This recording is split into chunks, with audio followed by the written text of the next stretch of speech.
Demand for grants में भी आपको जरूर नजर आएगा। आपको बहुत बहुत धन्यवाद। श्री जयदेव गाला जी। मेरा ख्याल है जो इतनी दफा सरकार उन्होंने बनाई है जयदेव जी, वो मुसलमान को मार के बनाई है। no, nothing goes on record. Thank you, sir. Mr. Chairman, sir.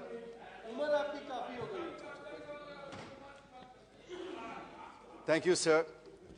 Chairman, sir, I rise to support the additional expenditure the Honourable Finance Minister is seeking from the House through the first batch of supplementary demand for grants for 2022-23, and also the demands for excess grants for 2019-20. Sir, I will be brief and crisp since time given to me is very little. Sir, let me start with the issues of my state of Andhra Pradesh first.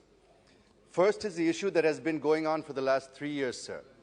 The farmers of 29 villages who have given 33,000 acres of fertile agricultural land for the development of the capital city of Amaravati have been on a non-stop protest since December 2019, fighting to ensure that Amaravati is made the sole capital of the state and to ensure that the promises made by them by the Government of India are fulfilled.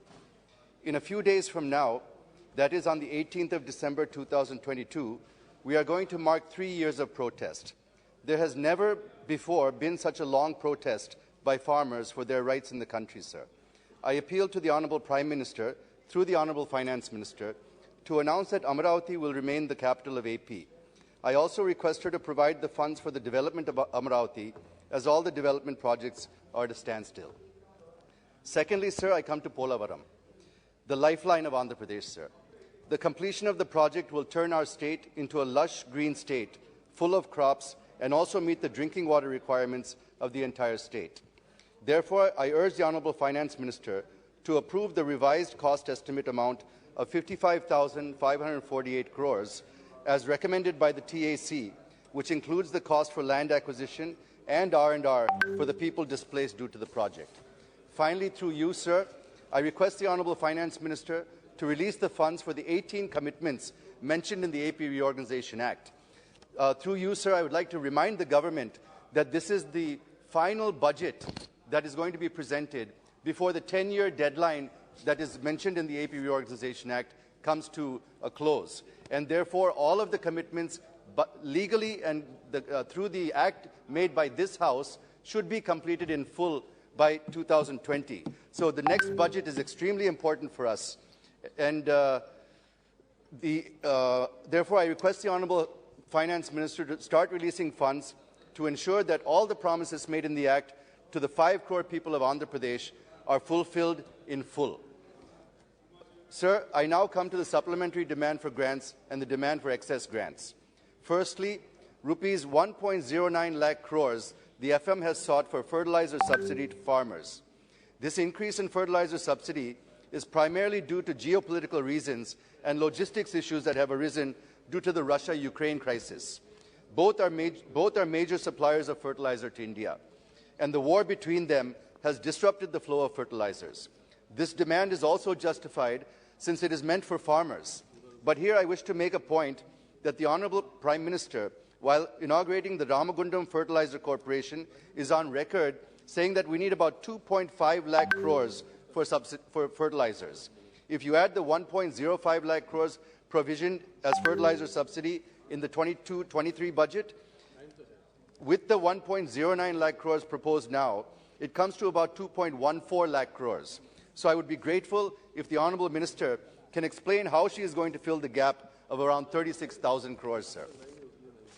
The next demand is about the 30,000 crores towards payment of LPG subsidy to OMCs and the subsidy under the PM Ujjwala Yojana. This is also a welfare measure which nobody can oppose and hence justified. Sir, on the one hand, we have been pushing hard to make India Atmanirbhar, while on the other hand, we are not able to tap the resources that we have. I will give an example, sir. Andhra Pradesh, with nearly 1,000 kilometers of coastline, is having the second longest coastline in India. More than 27 billion cubic meters of natural gas reserves are yet to be recovered from inland and offshore sources in Andhra Pradesh. There are also reserves in Gujarat and the Northeast. The point is, if we are able to tap these resources, we can save huge foreign exchange and also achieve the objective of becoming Atmanirbhar. I am saying this because we import 60% of our LPG requirement from other countries. Moreover, some natural gas pipelines have also been conceived, such as the Kakinada to Vizag to Srikakulam, which was to be completed in June 2021, but not yet completed. Similarly, there was also a proposal to lay a natural gas pipeline from Kakinada to Vijayawada to Nellore as a part of the government's One Nation, One Gas Grid project. I request the Honourable Finance Minister to clear these from her ministry so that they can be completed as per the schedule, which will help in reducing our dependence on foreign countries, sir. The third major head under which the Honourable Finance Minister sought approval of this House is 16,400 crore for Narega. Well, this also cannot be objected to, since it is also a welfare measure and meant exclusively for the poor. But taking advantage of this opportunity, sir, I wish to make a couple of points on Narega. How long are we going to ask poor, unskilled labour to do manual, unskilled work, sir?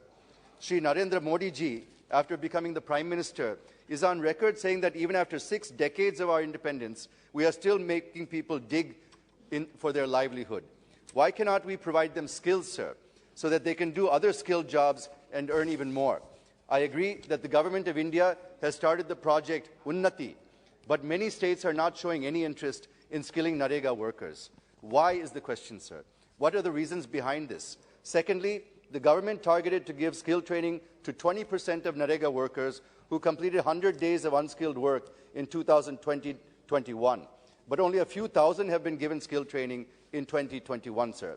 If there are any issues, I request the Honourable Finance Minister and the Rural Development Minister to convince the states for skilling Narega workers. And if there is any additional incentives to be paid to the workers, the Honourable FM can please consider it, because in the long run, there will be less pressure on resources under Narega if we are able to skill our workforce and move them away into real jobs, sir, as they will get more money elsewhere using their newly acquired skills. I'm just 2 minutes, sir. The next point I wish to make is relating to the figure fixed in the budget about expenditure. It was proposed in the budget 2022-23 to spend 39.4 lakh crores when compared to 37.7 lakh crores in 21-22. But if one looks at the expenditure in the first 3 quarters and anticipated expenditure in the last quarter of this fiscal, there's every likelihood of crossing the budgeted figures. It means it is going to breach the fiscal deficit target of 6.4%. Even though we have better GST collections, and we've got about 1.4 lakh crore collections 9 months in a row now, I wish to know to what extent will this help in keeping the fiscal deficit at 6.4%, because the expenditure may breach by around 1 lakh crores this fiscal year. I wish the Honourable Finance Minister to please shed some light on this. Sir, the Honourable Finance Minister, I'm concluding, sir, I'm on the last page. Sir, the Honourable Finance Minister is also proposing to spend about 10% of demands for capital expenditure in railways, roads, and under other heads. Here I wish to point out, and I'm sure the Honourable Finance Minister will also agree with me, that the pace of public capex has come down. I'll just finish in a minute, sir. If one looks at the budget papers, it was proposed to spend 35% higher, which was about 3% of GDP, at 7.5 lakh crores as capital expenditure for 2022-23. But public capex is not picking up. I wish to know the reasons behind this from the Honourable Minister. Moreover, sir, the Honourable Finance Minister in her budget speech at para number 113 allocated 1 lakh crores to states for capital investment.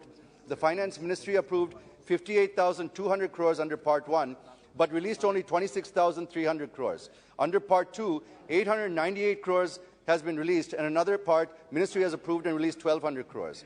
Sir, we're at the fag end of the third quarter, and not even 30% was announced in the budget. So I'll just complete the conclusion. I'm coming to conclusion, sir. More than your allotted I'll time. just complete the conclusion, sir.